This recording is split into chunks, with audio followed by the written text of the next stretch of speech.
দুঃখ বেদনা তার সৌহার্দ্য ও চরিত্র মধুরীর সহিত মিলিয়ে তাহাকে নরনারীর একান্ত প্রিয় করে তুলেছিলেন। অবাল্য তিনি ছিলেন আল আমিন, বিশ্বস্ত, প্রিয়ভাষী ও সত্যবাদী। তাহার অসাধারণ যোগ্যতা, বুদ্ধি, বিচার শক্তি, বলিষ্ঠ দেহ দেখিয়া মানুষ অবাক হইয়া যাইত। এই সকল গুণবারই বিবি খাদিজা আকর্ষণ করিয়াছিলেন।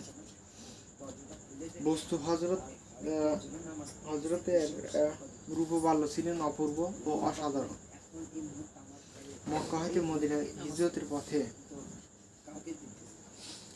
এক পরিবৃহৎ দম্পতির কুঠির তিনি আশ্রয় নেন। রাহি পথিকের সেবা করাইছিল তাহাদের ভৃত্য। হযরত যখন আসিলেন, কুঠির স্বামী আবু মাবুদ মেষপাল চড়াইতে গিয়েছিলেন। তো সকলে ভালো থাকবেন, সুস্থ থাকবেন। আল্লাহ হাফেজ।